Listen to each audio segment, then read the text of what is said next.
이 줄어들게 하시고 이 메마른 땅 위에 단비를 내리신 것 감사합니다. 아멘. 우리의 심령에도 성령님의 단비를 촉촉하게 내려주셔서 아멘. 억토로 변하게 하시고 말씀이 자라나서 귀중한 열매를 맺는 귀한 역사가 있게 하여 주시옵소서. 아멘. 이 시간 저희들이 다시 모여서 공부할 수 있는 기회를 주셔서 감사합니다. 가르치는 자와 말씀을 듣는 자들이 주님의 말씀을 올바로 이해하기 위해서 필요한 지식만을 전하고 또 배울 수 있는 귀중한 시간 되게 하여 주시옵소서. 아멘. 예수님의 거룩하신 이름 받들어 감사하며 기도하옵나이다. 아멘. 아멘. 보통 이제 서정시 하면은 영어로는 리릭 포이트리, 원래 이 리릭이란 말이 그 히란 말 리릭계 보이의 시라고 하는 히란 말에서 나오는데, 보통 우리가 이해하기로는 보통은 이제 개인의 감정, 특히 사랑하는 그런 마음을 읊는 시로서 이해하기 쉽지만, 원래 이 말의 어원을 보면은 제가 조금 이렇게 보여드렸는데 사모님은 잠깐 밖에 나가셔서 못 보여드렸어요. 여기 저 악기를 들고 있잖아요. 그래서 시인들이 시를 읊을 때는 그냥 옛날 고대 히랍에서는 그 제가 여기 서서 읽듯이 시를 읽는 경우는 없었습니다. 이 모든 경우에 시인들이 이렇게 자기가 연주를 하거나 아니면 다른 사람이 연주할 때 그 곡에 맞춰서 시를 영창을 했어요. 예, 그러니까 시와 음악은 불가분의 관계에 있었습니다. 근데 이제 고대에도 여러 가지 그 악기들이 있었는데, 예를 들어서 뭐 키사라랄지 뭐 이런 것들이 있었는데, 그 중에 하나가 이 현악기인 리라고, 기록에 의하면 이 리라의 선이 여기는 그렇게 여러 개가 나와 있지 않습니다만은 무려 40개에서 50개에 달한다고 이렇게 돼 있더라고요. 그러니까 리라라고 하는 악기에 맞춰서 부르는 노래, 즉 시들은 다 서정시였다, 그런 뜻입니다. 그런데 지금까지 우리가 살펴봤듯이 그 히랍에 있어서 전형적인 시, 그리고 가장 오래된 시는 이 개인들의 감정을 이렇게 노래한 서정시가 아니고 신들과 영웅들의 사적을 노래한 서사시라고 말씀을 드렸습니다. 서사시 하면은 그 뜻이 이렇게 그 얘기할 수 있어요. 신과 영웅들의 사적을 노래한 육가군의 장편시다. 육가군이라는 것은 장단단, 장단단, 장단단, 이렇게 한 구절에 그 장단단이 6개의 그 절이 들어가 있다는 거예요. 한 행에. 그러니까 모든 시가 다 그런 운율을 맞춰서 지어진 거예요. 그러니까 얼마나 어렵겠습니까? 그걸 다 맞춰서 이렇게, 그것도 한 줄이나 한두 줄, 한두 페이지가 아니고, 일리아드 오디세이의 경우는 다 10,000줄이 다 넘어가거든요. 그래서 참 놀라운 거예요. 그래서 어떻게 아무튼 그 옛날에는 그 산문이, 우리는 산문이 글을 쓰기가 쉬우니까 산문이 먼저 발달하고 그 다음에 지적 수준이 높아지면 운문이 나올 것 같은데, 그 반대예요. 고대 히랍에서는 운문, 시가 제일 먼저 발달을 하고 산문은 후대에 이르러서, 뒤에 말씀을 드렸습니다만 4세기에 이르러 산문이 이게 주류의 장르를 이루게 됩니다. 근데 뒤에 가서 자세히 말씀드리겠습니다만은, 이 운문에 있어서 가장 유명한 시가 서사시이고, 두 번째는 서정시보다는 오히려 다음 시간에 배울 고대 히랍 비극이에요. 히랍 비극이 그 당시에 미쳤던 영향력은 실로 막대했습니다. 지금의 현대에서는 거기에 비견할 만한 것이 없는 것 같아요. 요즘 뭐 BTS가 세상을 그냥 가요계에서 주름 잡다시피 하고, 또 최근에는 뭐 오징어 게임이라는 것이 세계 83개국에서 제1번의 서열에 올랐다고, 이런 놀라운 소식을 이게 접하게 되지 않아요? 그렇다고 해도 그것들은 일부 젊은이들 사이에서 일어나는 현상이지 모든 시민들, 국민들에게 일어나는 공통적인 현상이 아니에요. 그러나 고대 히람에 있어서의 비극은 온 시민이, 폴리스라고 하는 조그만 도시국가의 온 시민을 들뜨게 했던 그런 문학 장르였습니다. 그래서 비극을 제대로 모른다면 플라톤의 철학을 제대로 이해할 수가 없게 돼 있어요. 그런데 그렇다고 비극만 딱 떨어뜨려서 비극만 시작할 수 없기 때문에 서사시에서도 시작을 했는데 지금 이제 오늘 처음 오신 분이 계셔서 지난번 강의들을 요약해서 지금 말씀드리고 있는 겁니다. 히랍 사상의 원천이 Fountain of Greek Culture 하면은 다들 호머라고 얘기해요. 호머가 그냥 단순히 하나의 시인이 아니고 전통적인 의미에서 히랍인들을 교육시킨 히랍인들의 교사, the teacher of all the Greek people 이렇게 얘기할 수 있는 것이에요. 그러니까는 호머의 두 개의 서사 작품인 일리아드와 오디세이가 고대 세기가 끝날 때까지, 그러니까 로마 제국이 멸망할 때까지 계속해서 영향을 미쳤어요. 그러니까 말을 바꾸면 히랍 문화가 그토록 높은 경지에 도달하게 된 그 배경에는 호모가 있었다, 그런 뜻입니다. 호모가 국민들을 조금 전에도 말씀드렸듯이 교육시킨 그런 교사라고 그랬어요. 그러니까 이상을 심어주고 그들이 어떻게 해야 할 생활 규범을 이렇게 가르쳐주고 지적인 문을 넓혀준 그런 사람이었습니다. 그런 히랍 문화가 8세기에 시작을 해서 꽃이 피는 시기가 언제냐면은 BC 5세기예요. 그러니까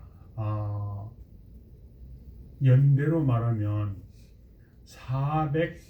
480년에서 430년이 히랍 문화가 절정에 달한 그 전성기입니다. 이때를 갖다가 히랍의 고전기라고 불러요. Classical Period of Greek Culture 이렇게 얘기를 합니다. 그런데 그 시기, 이 50년 동안, 그러니까 50년, 480년은 그 페르시아 군대가 헤로도토스에 의하면 500만 대군을 이끌고 이 그리스를 침공해 왔어요. 그런데 히랍의 도시국가들이 연합해서 그 페르시아 대군을 무찔렀습니다. 그때의 주역이 바로 아테네였어요. 그 전쟁의 말하자면 아테네로 되게 하는 직접적인 충격파였습니다. 하나의 굉장히 큰 스티뮬러스였어요. 그래서 그때를 기해서 히랍 문화, 그 아테네 문화에 이렇게 급성장을 하게 되는데, 그것이 꼽히는 가장 또 전성기가 언제냐 그러면은 소위 페리클레스라고 하는 정치인이 그 나라를 다스렸던 시기예요. 그때가 바로 450년에서부터 펠로폰네소스 전쟁이 일어났던 431년까지입니다. 이때를 골든 에이지 오브 그릭 컬처 or 페리클리안 에이지 오브 그릭 컬처 이렇게 부르거든요. 이때를 그 장시간 대표적인 비극 시인이 다음 시간에 배우게 될 소포클레스입니다. 소포클레스의 그 에디푸스 왕에 대해서 들어본 적이 있으신가 모르겠어요.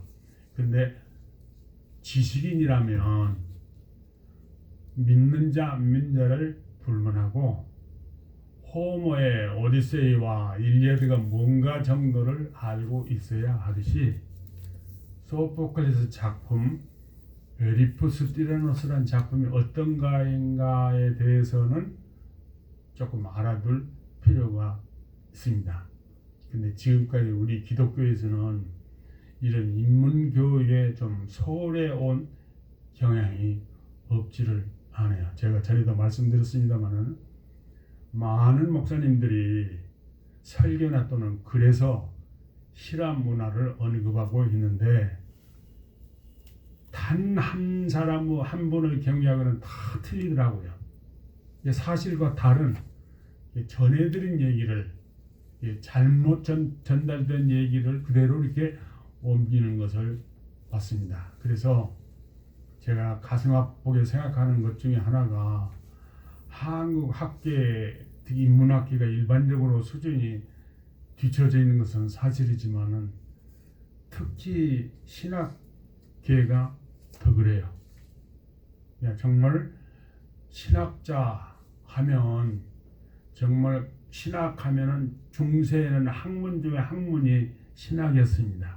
신학이 최고고 철학은 신학의 시녀라고 그렇게 불렸어요. 철학을 안킬라 필로소피 이렇게 부를 정도였거든요.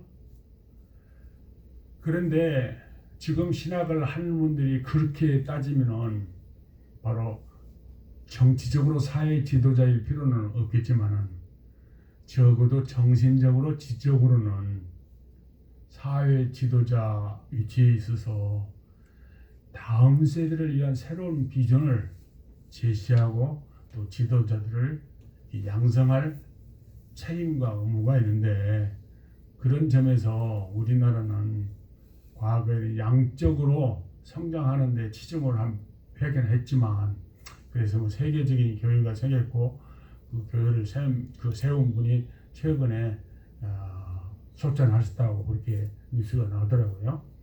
근데 그런 아쉬운 점들이 있습니다. 그러니까 말하자면은 조속히 한국의 신학계가 업그레이드 돼야 할 절실한 필요가 있는 것입니다. 전에도 말씀을 드렸지만 저는 이제 그 목표를 위해서 다음 세대의 그 세계적인 신학자들을 양성하고 교회를 개혁할 그 교회의 그 지도자들을 양성하는 일을 하기를 원해서 백방으로 노력했지만은 하나님께서 제가 너무 부족해 있어서 그랬는지 기회를 주시지 않았어요. 근데 저는 이번에 이렇게 총장님께서 이렇게 강의하게 할 기회를 주실 뿐만 아니라 또 이렇게 다음 주에 설교까지 이렇게 맡기시는 것을 보고 이게 보통 일이 아니구나. 그래서 하나님께서 마침내 기회를 주실는지도 모르겠다. 그런 생각을 갖고 있어요. 그래서 기도하고 준비하려고 합니다. 어떤 얘기가 길어졌는데 이 서정시를 대표하는 사람이 몇 사람이 있는데 아테네가 조금 전에 그 431년에 펠로폰네소스 전쟁이 일어나가지고 아테네가 404년에 스파르타에게 망합니다. 그래서 아테네 전성시대는 그것으로 막을 내리는 거예요. 그래도 옛날에 그 명성을 유지하면서 특히 교육 분야에 대해서는 여전히 지중해 연안에서 성지가 되었지만은 실제적인 연구에 있어서는 학문적인 연구에 있어서는 그 중심지가 이 아테네가 아니고 알렉산드리아로 옮기게 돼요. 알렉산드리아는 여러분도 아시다시피 그 당시에 지중해 연안을 통일한 알렉산더 대왕이 세운 도시들 중에 하나입니다. 제가 말씀드린 하나라고 한 이유는 그런 도시가 한 10개 정도 있었어요. 그러니까 그 알렉산더 대왕이 세운 도시가 한 10개 정도 있으면 다 없어져 버리고 지금까지도 그 이름을 유지하고 있는 도시는 지금 에집트에 있는 알렉산드리아 딱 한 곳뿐입니다. 근데 여기를 그 알렉산더는 동서 문화가 이게 교류하고 물질적인 중심지로 이렇게 만들려고 생각을 했어요. 꿈을 이루기 전에 알렉산더는 죽었습니다만은 그곳에 제가 지금 정확하게 기억하는지는 모르겠습니다만 60만 권의 장서를 가진 도서관이 세워졌어요. 지금 세상에서는 60만 권이 별것 아닌 것 같지만 옛날에는 인쇄술이 없었습니다. 책이 기계로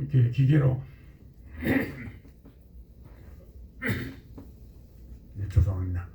기계로 출판해가지고 돈만 있으면 마음대로 사다가 채울 수 있는 그런 게 아니잖아요. 옛날에는 전부 손으로 한 필사본이었습니다. 그러니까 양피지에다 기록을 하거나 파피루스 종이로 만든 책에다 기록을 했는데 그것들을 한 권 한 권 모으는데 얼마나 많은 돈과 시간이 들어가 있어요. 그것을 무려 60만 권에 이르도록 그 책을 모았더니 제가 서울대 다닐 때 서울대 도서관의 장서 수가 45만이라고 들었어요. 근데 그 대부분이 일제시대 일본인들이 모아놓은 책이었습니다. 그러니까 이 규모를 알만하잖아요. 그리고 알렉산드리아 하면 또 유명한 것이 세계 7대 불가사의 중에 하나라고 파로스라고 하는 등대가 그곳에 세워졌어요. 그러니까는 그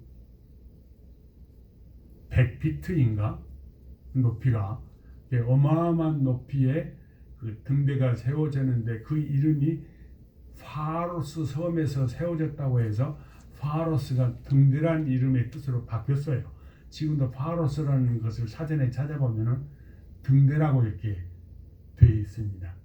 그렇게 알렉산드리아가 지중해 연안에